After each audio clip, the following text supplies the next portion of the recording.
उत्तर प्रदेश में कई ऐसे माफिया हैं जिनका आतंक किसी जमाने में सिर चढ़कर बोलता था।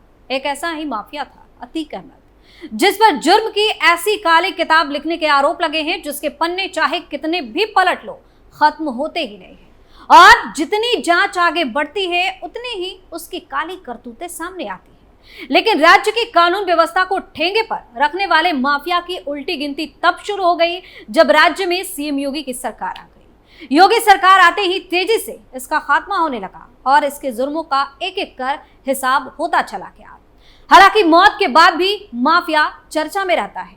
नमस्कार, आप देख रहे हैं कैपिटल टीवी उत्तर प्रदेश और मैं हूं आपके साथ दिव्या सिंह। इस खास प्रोग्राम पर्दाफाश में आपका स्वागत है। पर्दाफाश में बात होगी माफिया अतीक को लेकर एक ऐसे खुलासे की जिसको जानकर आप भी चौंक जाएंगे। सीएम योगी का माफिया पर तगड़ा एक्शन। माफिया अतीक अहमद पर हुआ बड़ा खुलासा। जांच आयोग की रिपोर्ट में सामने आई सच्चाई। पुलिस के डर से कांपता था अतीक अहमद। यूपी में माफिया अतीक अहमद के मिट्टी में मिलने के बाद भी सीएम योगी का हंटर चल ही रहा है। माफिया अतीक अहमद और अशरफ की नामी बेनामी संपत्तियों को ढूंढकर उन्हें कुर्क करने की कार्रवाई में एक बार फिर तेजी आ गई है। पुलिस टीमों ने अतीक और अशरफ के नाम रही प्रयागराज के कसारी मसारी की एक जमीन को फिर से खोज निकाला है। 15,000 वर्ग मीटर से अधिक इस जमीन की कीमत 50 करोड़ रुपए आंकी गई है। यह जमीन सीलिंग की बताई जा रही है। इसकी जांच हो रही है कि स्टेट लैंड सीलिंग की इस जमीन को अतीक अशरफ ने अपने नाम कैसे करा लिया। वर्ष 2002 में अतीक अशरफ के नाम यह जमीन दर्ज कराई गई है। अपने नाम जमीन दर्ज कराने के बाद माफिया ने यहां अपने लोगों को बसा दिया। डेयरी समेत कई दुकानें यहां संचालित होने के साथ ही नौकर आदि यहीं पर रहने लगे। पुलिस ने राजस्व विभाग से जमीन की रिपोर्ट तैयार कराई है। अब गैंगस्टर एक्ट के तहत माफिया की जमीन को कुर्क करने की तैयारी है।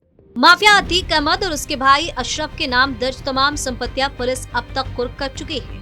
पूर्व में कुर्क की गई जमीनों को माफिया ने अपने रसूख के दम पर अपने पक्ष में अवमुक्त कराया था। वर्तमान में पुलिस के आला अफसरों ने इसके भी दस्तावेज खंगालने शुरू कर दिए। इस जमीन का दस्तावेज जुटाकर एक बार फिर शासन के पक्ष में इसे दर्ज कराया जाएगा।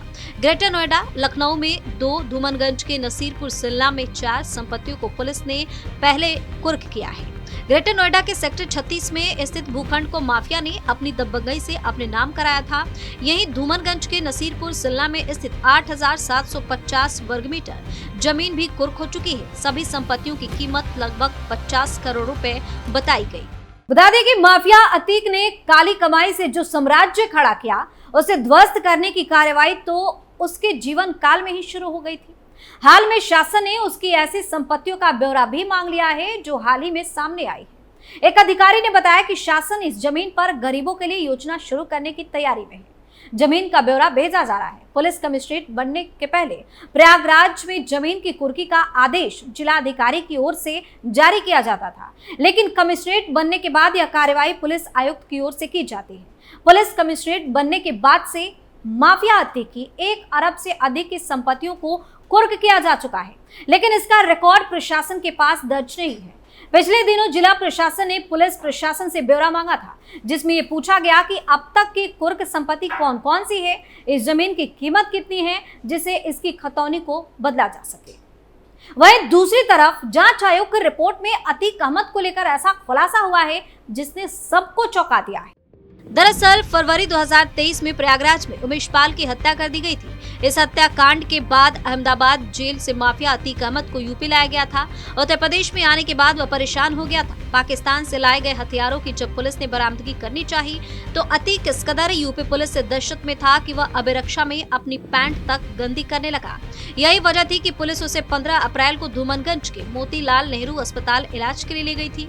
इसी अस्पताल में जब उसको लेकर जाया जा रहा था तब 3 शूटर ने उसकी हत्या कर दी। यह खुलासा दिलीप बी भोसले आयोग की रिपोर्ट में हुआ है। बता दें कि 15 अप्रैल 2023 को प्रयागराज में पुलिस अभिरक्षा में अतीक अहमद और उसके भाई अशरफ की 3 शूटर ने गोलियों से भूनकर हत्या कर दी। इस हत्याकांड पर सवाल उठने के बाद राज्य की योगी सरकार ने जांच के लिए रिटायर्ड जज दिलीप बी भोसले की अध्यक्षता में 5 सदस्यीय न्यायिक जांच आयोग का गठन किया था। मामले में आयोग ने 27 अप्रैल से नवंबर 2023 तक अतीक और अशरफ हत्याकांड के मामले की जांच की थी। मीडिया कर्मी, अस्पताल कर्मी, पुलिस और जेल कर्मियों के बयान दर्ज किए गए थे। आयोग को पता चला था कि अहमदाबाद के साबरमती जेल से यूपी के प्रयागराज आते ही अतीक अहमद का बीपी हाई हो गया था। अतीक अहमद इस कदर डरा हुआ था कि पुलिस रिमांड के दौरान वह कई बार अपनी पैंट गंदी कर दे रहा था, यानी कि उसने पैंट में ही पॉटी कर दी। रिपोर्ट के अनुसार धूमनगंज थाने में तैनात आरक्षी चालक सत्येंद्र कुमार ने आयोग के सामने बयान दिया था कि जब धूमनगंज पुलिस अतीक अहमद और उसके भाई अशरफ को हथियारों का जखीरा बरामद करने के लिए अपने साथ लेके जा रही थी, तब अतीक बार बार अपनी पैंट गंदी कर रहा था, जिसके बाद उसे मोतीलाल नेहरू अस्पताल इलाज के लिए ले जाया जा रहा था। वहीं आयोग ने अपनी रिपोर्ट में मीडिया की कार्यशैली पर सवाल उठाते हुए इस हत्याकांड का एक जिम्मेदार मीडिया को भी बता दिया है। आयोग ने कहा कि मीडिया ने अतीक अहमद की खबर कवर करने के दौरान पुलिस के कार्य में कई बार दखलंदाजी की। मीडिया कर्मियों की भीड़ और उनके फ्लैश लाइट के चलते ही अस्पताल में पुलिसकर्मी शूटर्स को देख नहीं पाए। आयोग ने कहा कि मीडिया ने जिस तरह अतीक के एक एक चीज का कवरेज किया और उसका प्रसारण दिखाया, उसके अलावा अतीक अहमद और अशरफ के चारों ओर सुरक्षा के घेरे को भी मीडिया ने भेदने की कोशिश की, जो कई शंका पैदा करता है। जांच आयोग के सामने पेश नहीं होना चाहते अली और उमर। बता दें कि अतीक अशरफ हत्याकांड के बाद इस तरह की खबरें आई कि इसे लेकर जेल में बंद अतीक के बेटों उमर अली बेहद आक्रोशित हैं, गुस्से में हैं, बदला लेने की बात कर रहे हैं। हालांकि जब इस हत्याकांड के संबंध में कुछ कहने का मौका दिया गया तो उन्होंने चुप्पी साध ली। आयोग का नोटिस लेने से इनकार करते हुए साफ कह दिया कि उन्हें कुछ नहीं कहना। न्यायिक आयोग के समक्ष संबंधित जेल कर्मियों ने यह बयान दिया है। आयोग ने जांच के दौरान पुलिस, मीडिया, स्वतंत्र साक्ष्यों के अलावा अतीक के दोनों बेटों उमर और अली को भी अपनी बात रखने का अवसर प्रदान करने का फैसला लिया। दोनों को नोटिस जारी कर आयोग के समक्ष उपस्थित होकर बयान जारी करने के लिए कहा गया। हालांकि वह ना तो बयान देने के लिए राजी हुए और ना ही उन्होंने नोटिस को स्वीकार किया। यह बात तब पता चली जब लखनऊ और नैनी कारागार के वह जेल कर्मी आयोग के समक्ष उपस्थित हुए, जो नोटिस लेकर दोनों के पास पहुंचे थे। इस दौरान आयोग के समक्ष जिला कारागार लखनऊ के कारापाल अजय कुमार कुलवंत और केंद्रीय कारागार नैनी के कारापाल डॉक्टर आलोक कुमार ने बयान दिया। दोनों आयोग के समक्ष उपस्थित हुए। अजय कुमार ने आयोग के सदस्यों को बताया कि वह लखनऊ कारागार में बंद अतीक के बेटे उमर को नोटिस देने गए थे और उसे विषय वस्तु समझाया भी था। हालांकि उसने नोटिस स्वीकार करने से मना कर दिया। कहा कि उसे 15 अप्रैल की घटना के बारे में कोई बयान नहीं देना है, ना ही वह आयोग के समक्ष पेश होने का इच्छुक है। कुछ ऐसी ही जानकारी डॉक्टर आलोक ने भी दी।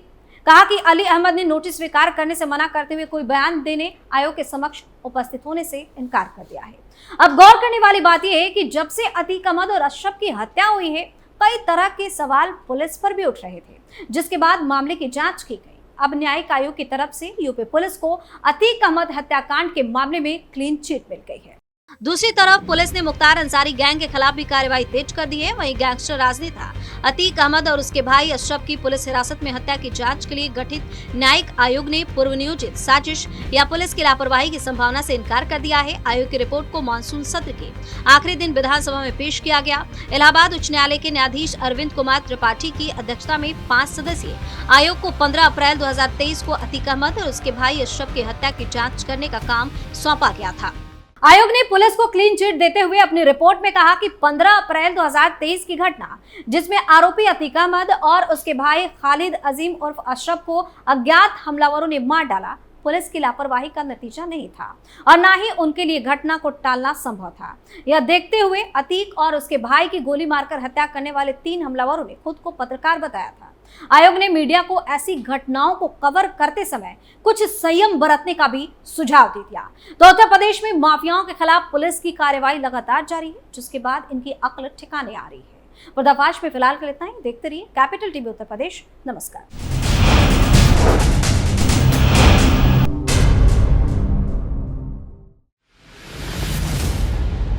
मैं राजनीति करता नहीं, पर राजनीति को बहुत गहरे तक समझता हूं। मैं लोगों के बीच रहता हूं, लोगों के मन को अच्छे से जानता हूं।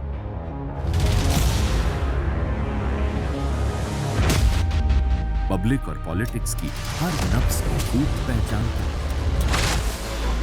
संघर्ष की सियासत से सत्ता के सिंहासन तक मैं हर खबर से खरा सच निकालता हूं। ना कोई दौड़, ना कोई race. Capital TV, Uttar Pradesh.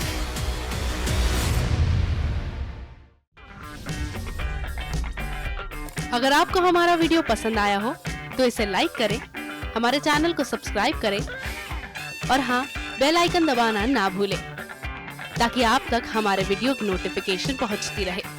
आप अपना सुझाव हमें कमेंट बॉक्स में दे सकते हैं। हमारे साथ जुड़ने के लिए शुक्रिया।